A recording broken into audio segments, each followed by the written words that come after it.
What's happening, guys? This is Hyper Paradox, and welcome back to Let's Play Sly Cooper and the Thievius Raccoonus. In the last episode, we took care of Sir Raleigh in the Welsh Triangle, and got the notes of Ryoichi Cooper. We're all set to go to Mesa City. Well, we're all set too, so let's go. And over here, Murray is getting his groove on. He actually holds up pretty well. Maybe he could be one of Kesha's backup dancers.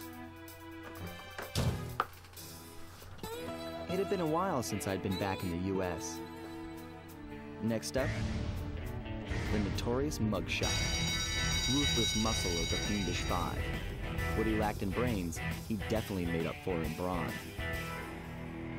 Turns out he wasn't always that way. He grew up as the run of the litter. A neighborhood weakling.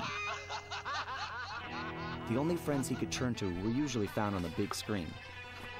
It was there that he spotted his first gangster, and he knew instantly that that's what he wanted to be. He spent the rest of his youth working real hard to get there, fueled on his dreams of great power and respect. With enough perspiration, he realized that dream.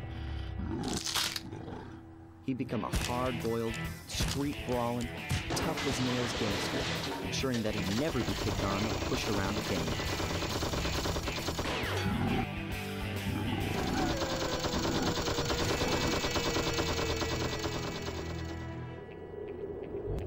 I've always wanted to go to that thriving American boom town.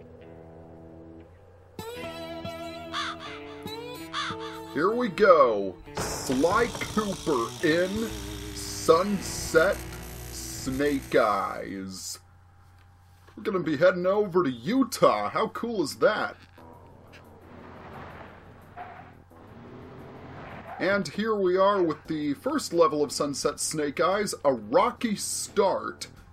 And yeah, it is pretty rocky. So right off the bat there are two clues around here. And yeah, this place looks a little abandoned. Hey, Sly, I thought you said Mesa City was going to be loud and busy. This looks more like a ghost town. Something's happened. Where is everyone?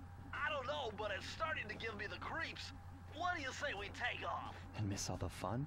Besides, I want to try out that new move I got from Raleigh's section of the Thievius Raccoonus. You mean the ninja spire jump? Yeah, do me a favor and read me the instructions again. To landeth safely upon diminutive points, leapeth lively and presseth the triggering device with the round geometrical object emblazoned upon it. So jump and hit the circle button to land on narrow spots. That's a rough translation.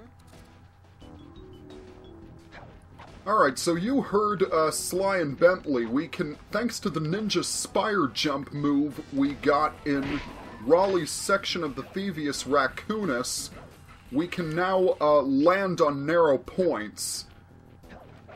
And I know this might sound ridiculous, but I think that would be so cool if I could do that in real life. I mean, just think about it. Just think about how much fun you could have doing something like that. But it is a circle button move, and you do need it, so it's good to have. So, we have a couple of more clues right here, and we also have... Oh! We have a lot of dogs here, in case you hadn't noticed. And they are guarding Muggshot's turf. I guess you could say they are guard dogs. Now, we could go across, but we actually want to take a detour right here and hop across this garbage. Or is it jetsam? I'm not sure.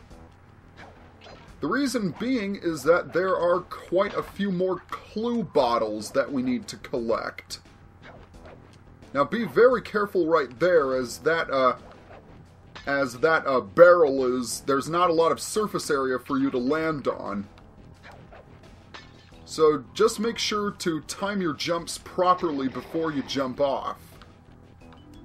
Whoa, okay. Alright, I knew I wasn't going to make that jump. So I want to stand on the other side, rush, and then hop on the car. Okay, you should have 13 clue bottles at this point. Yeah, because there are 40 clue bottles, you really have to search through every nook and cranny in order to find them. And also be sure to avoid the dogs. Okay, in here we have another thug right there, and 3 more clue bottles. Now we're actually coming up on a new type of obstacle soon. Those flashing lights. The latest in high-tech security. Electronic floor sensors. Step on them and you're a goner. Nice touch. They're safe to walk on while flashing, but it also means they're about to switch to a different sector. So you heard what Bentley said. Electronic floor sensors. Avoid them at all costs. And there is another clue bottle up here, but since that telephone pole is very, very thin, you'll want to be careful so you don't accidentally fall off. And there we go. That is clue number 17. And here are 2 more right in here. So as Bentley said, they're safe to walk on while flashing, but it also means that they're about to switch as well. But a fun fact, you only find those electronic floor sensors in Muggshot's world. So as soon as we go on to the next area, you won't see them again, which I guess is pretty good. And here we have another dog who thinks he's Gambit. When I will actually talk about what their names are in a later video. Now, right down here is a very easily missed clue bottle. So be sure you hop down and collect it, because in one of my previous... Well, great job, Paradox! You are a natural. What I was about to say is, in one of my previous recordings, I actually managed to collect 39 clues. I didn't know where the last one was, and it turns out it was right there, so be sure you pick that clue bottle up. And also watch your footing. There are a lot of bottomless abysses. Wow! Did you see how he flew? Oh dear. And did you see how I got attacked and looked like a total moron? Oh well. It's not what I'm used to. Now that it's on my mind, I do want to apologize for my lack of video updates. I've been pretty busy this summer. I just managed to finish my summer class and got a pretty good grade on it too, an A-. Not bad at all. Alright, this is where I fell last time. So you'll want to wait until they rush towards you and then are pulled back by their leash. That is the time to strike.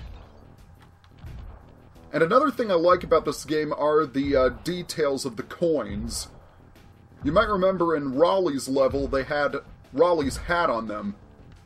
In this time, in this world, they have a $sign because Muggshot is in Mesa City, which is known for gambling. Okay, it's really Las Vegas, but I don't know why they didn't say Las Vegas. It would make a lot more sense. Alright, grab that lucky charm and make sure to jump off immediately before you fall. Okay, there are 2 more dogs here that you'll want to take care of. And right up here, you can actually grab on this pipe and jump down to get these 3 clues. Now, if you look in the distance, right over there, that is the vault for this area. So, just showing that for future reference. If you collect all the clues and don't know where the vault is, that's where it is. Alright. Now, over here is another very easily missed clue. Okay, so we have some more laser security that we need to deal with. And we have 35 clues. I think that's how many you should have by this point. Alright. Alright, one final set of security systems, and we should be good to go.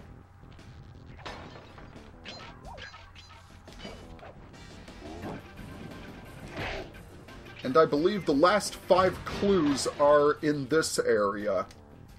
Okay, that's 37, 38, and there we go! We have all 40 clues! Now, like I said before, we are going to need to head back a little bit in order to get the vault.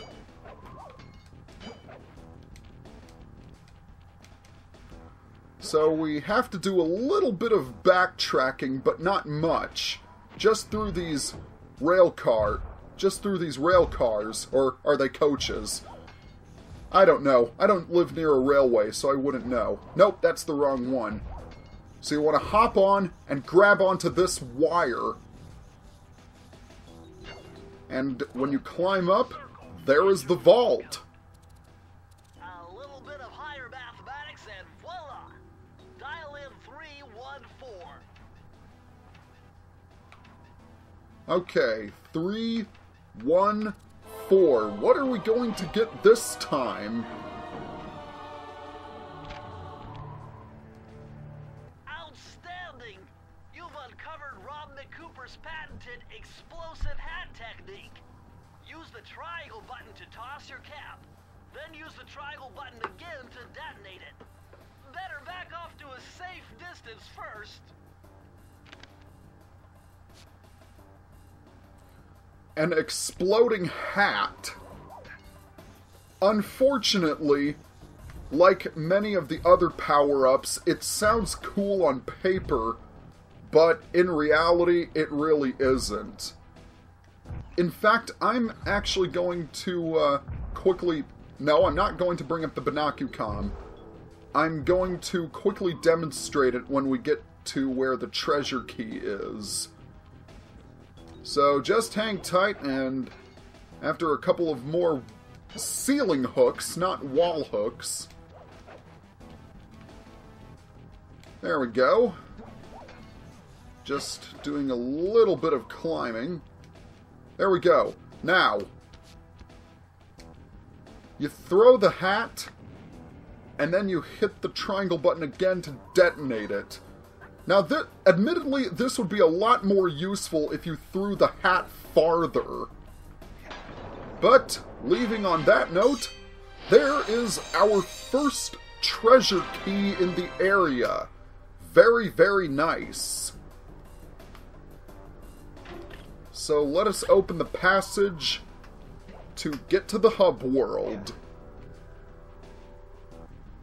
We are now treading on Muggshot's turf.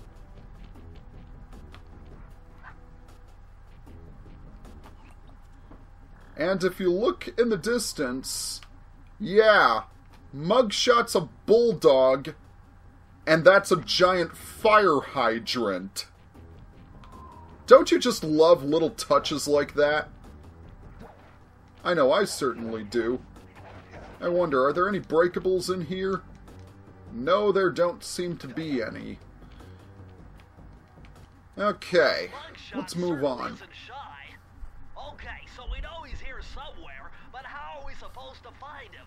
Mesa City is a big place. Given that he's a bulldog, it seems only reasonable to assume that he'd choose to live in a giant fire hydrant.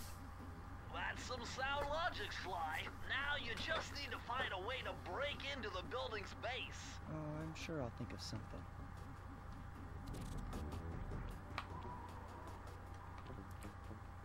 Yeah, so we're going to need a couple of more treasure keys in order to get to Muggshot. And be very careful of those guards because they are armed with machine guns.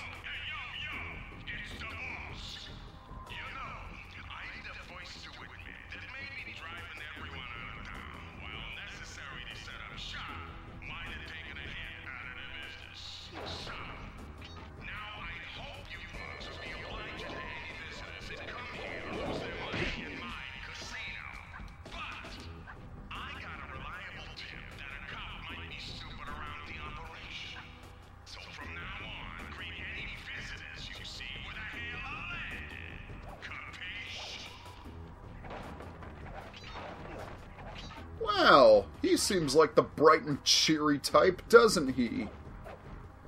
But I'm running a little bit low on time, so... Whoa, I thought I was gonna plummet.